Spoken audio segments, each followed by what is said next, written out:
Bay should like be able to just bully Chovy, but it's Chovy, right? Like this man is arguably the strongest laner that we have in the LCK. It's such a fast... Honestly, should have just gone for Sivir here. Just put Deft on Sivir, run even faster, because you have so much, like... Yeah. Oh, man. This is a curveball. I'm going to need some time to kind of digest this and think about, like, the implications of this. This is not a pick you see every day. And you don't even see this in solo queue, right? This doesn't happen. Because Lilia top, I could see. Like, Lilia top is something that it's not popular by any means, right? But, like, you can make sense of it. It's strong into melee laners. You have a lot of percentage health damage, right? Which is good against beefy boys. You have a lot of mobility. With phase rush especially, you're fairly safe to ganks. Come back here, and this is what you were talking about, right? What's the Lilia going to do against this? You can flash the wall once, but how about next time? Very susceptible to that Hecarim gank, as we do see there. But yeah, we take those. Even without the smite, I think this is just free for the Olaf. Well, yeah, but like, you know, maybe he goes for a blast. He's not 6 yet. He wouldn't have gone for it. I was just happy about the Raptor stealing Lily. It's just even extra better. Yes, yes, we like that. There's trap being set up here. Oh, here we go. The root will come in. Procced there as there's the tornado, but Hecarim with the follow-up. Turns out Exhaust is going to be pretty effective against that gank, and they both have to flash, or actually Deft didn't even flash, he just healed. Chovy. And now Chovy on vision, no flash available. He's gonna just get booped here in the brush. This is kind of what we were talking about. Crabrave comes up, and that's a dead Lilia. No escape for her in that scenario. So it should be a really fun late game if we go on even footing. Kellen is gonna have to crash down away. As in goes Johan, really trying to burst down that Aphelios, but will have to back out of there after nearly taking him down underneath the turret. Available, but again, looks like Johan might be able to take it here. Oh, Deft. Oh, Deft, though, he doesn't have his flash anymore. As, he's just going to try to ult away here. Where is the follow-up from Duckdom? Gets that one auto off, and the flash will come through. He will get the final auto. And this means that Johan will have to back off the Drake as well. And Nongshim, they're beginning to turn some of these fights in their favor. Maybe Hanwha Life actually being a little too smart for their own good there. I feel like they already felt like that was in the bag, right? Like, Johan's doing a Drake, but there's no reason for Deft and Vista besides getting greedy for plates and wanting to shove the wave in real good, right? Like, something as off-meta as this, as that Lilia mid, like, the idea is nice, but the Olaf hasn't really found any real value. And if Chovy then also can't value in teammates, it might have been an overreach. It's too soon to say that. We need to see how the rest of the game shapes up. But these kind of things are important to keep in mind when you go this off the wall. Absolutely. You know, you need to put up or shut up, basically, right? If you're gonna pick the fun stuff, if you're going to take risks and not just have Chovy play a 0 every game, you got to actually win with it. You got to prove to us that it's actually a strong pick. And yeah, I mean, we saw some of the positives of it, but also some of the negatives already. And we'll see how it goes from here. Deft and Vista have rotated up to the top lane, actually. Pretty. Yeah, I heard a Cyan ultimate. You know, if there's one guy who could challenge the Aphelios at this point, it's probably Cyan. He's got that Frozen Fist. He's getting in the face now of Duckdom, who does not have his flash yet, and this is just going to be a free kill handed over to Chovy. You know, we've seen a lot of Nongshim players just alone in side lanes get picked off. That's like the third one tonight. Yeah, I mean, you're looking at Lilia, you're looking at the Kai'Sa, but even beyond that, you mentioned the Sion in the last game. You got that here once again. It does look like Nongshim do want to challenge this, though. You got the teleport coming in onto the mid turret. Peanut taking a bit of poke damage already, though. You can see he's getting burned now by the Lilia with Leandries already. Not a super fun time. Nongshim with 5 members now in the mid lane. They did give up that Infernal Drake over to Hanwha Life, but they're looking to potentially make a strong move. Ooh, this is going to be interesting. Chovy did not see Bay in that side brush. His Peanut is up here as well, and that should be just a dead Lilia. Again, this is what we were talking about. You can't just be up there alone as the Lilia. You're just going to get dunked by the Hecarim time and time again. Morgan going to block that body slam, but who is that actually going to benefit, as he's going to have to ult away here. And Nongshim say, yeah, sure, let's go for the Baron. 5v4, they do have a lot of damage onto this, but still Deft is alive. Johan thinking about getting in there as well. We'll see how this goes. Nice poke coming out already from Duckdom.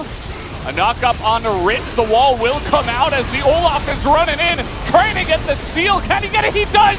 The steal comes out from Johan.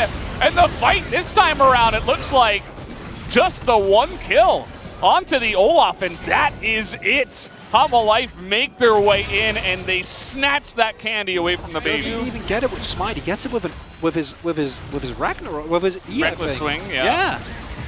Yeah. He just walks in there. He's like, thank you very much.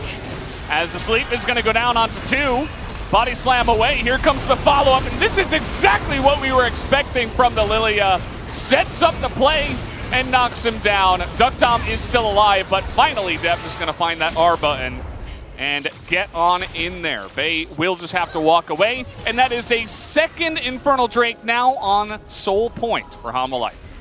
And this is all of a sudden, it goes from Hanwha Life, it feels like they're behind, to they steal a Baron, to they just kind of win the game, I guess, with them picking up Soul Point here, and a Baron power play that's already out of control. That's so much harder, right? Chovy? Well, this is, again, the Lilia problem. You can't be in here in a side lane by yourself. He's going to give the shutdown over to Bay, actually, who has been having a fun time so far in this game.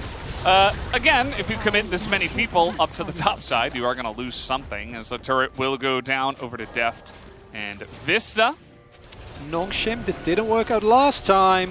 And now Peanut's going to get hit by a bowling ball. Sleep will come in, and I think that Hecarim, yeah, he's going to have to ult away. And that he will.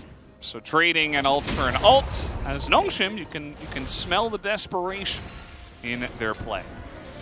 Looks like Hanwha Life are just going to give it up, actually. Nongshim, they get the positioning. They get that poke damage down, and they say this objectives will be ours. So they take down the Infernal Drake. Hanwha Life now positioning on the Baron, but a loot trinket comes down. And now they're all spotted. So Hanwha Life can't even run at the Baron or get a pick or anything just yet in a trade for this Infernal Drake. So just a straight up win so far for Nongshim. Although Hanwha Life now are going to make their way onto the Baron. I'm happy as the moment I said it, Nongshim all seemed to realize, wait, we're actually really strong. And now it's Hanwha Life taking a risk here.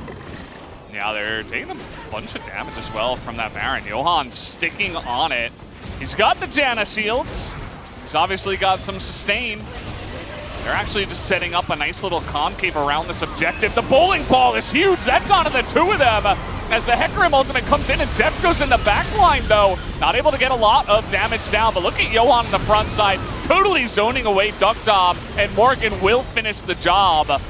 As Kellen also will go down. Chovy and Def finally take out the Azir.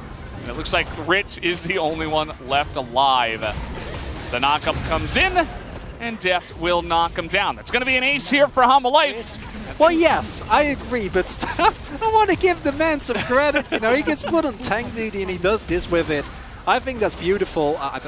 Come on, Deft. We get it. You won the game. There's no need for all these theatrics. Where are the emotes? You got to add in some emotes if you're going to do that. A little bit rougher around the edges, a little bit more mistakes. I feel like they kind of let themselves go a little bit more, whereas game number 1 was full of control. But in the end, it's actually a faster game than the last one, Valdez.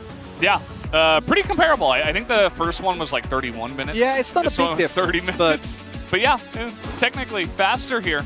And some pretty big damage numbers across the board. Take a look at Siren's damage. Just casually 14.4, nearly as much as the Lilia and the Kai'Sa and the Azir. Okay? The pick is just crazy.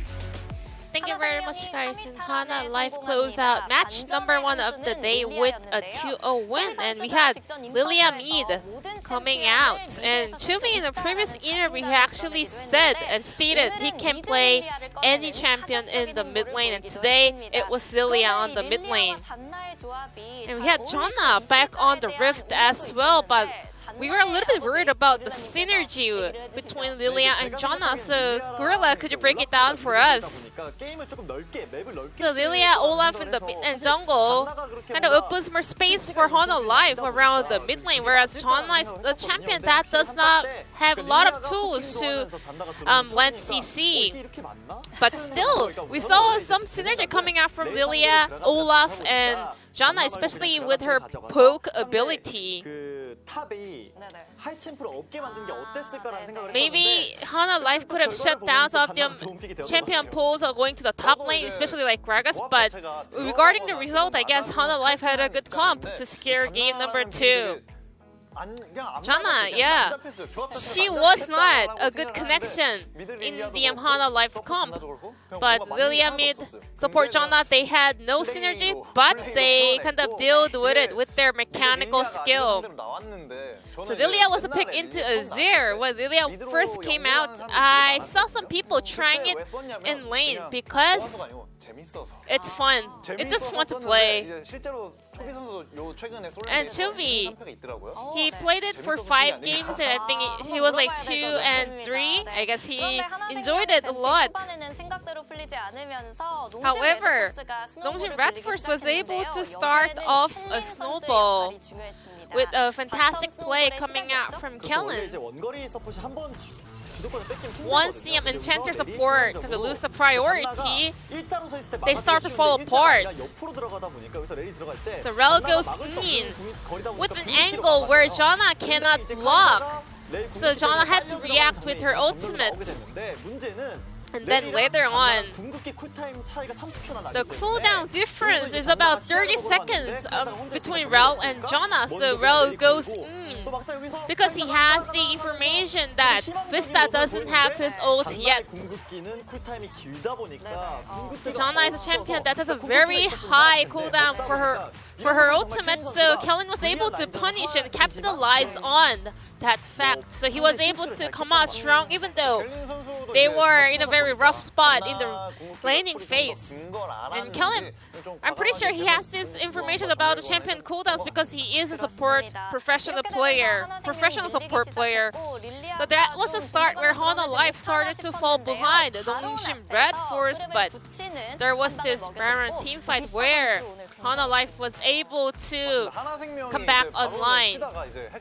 Hana Life started off the Baron and they were not sure whether Hecarim had his smite, but just watch Morgan doing a fantastic work on the right hand side of this fight.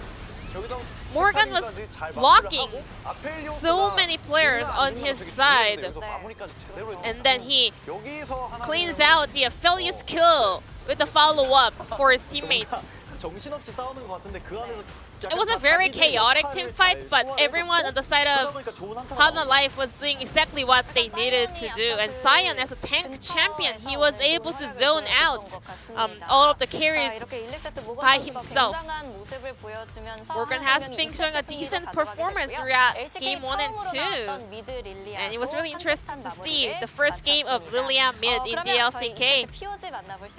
Now let's check out the player of the game for Game 2. And it's going to be Morgan on Sion. I think Morgan is a very consistent and reliable top. He knows how to play aggressively and he knows how to play safe. And Hana Life was able to come back in this game because Morgan got this kill on Aphelios. Sion is one of the OP champions on top lane, and there are not many champions that actually can do valuable damage on this champion. And Sion can tank way more damage compared to other tank champions going to the top lane. There is a reason why Kwan is sticking to this Sion pick on the top lane. Because Gorilla also knows that Kwan can play well, but he needs to play aggressively. But I guess he was playing Sion for a reason. And Morgan picks up 8 out of 9 votes for this POG.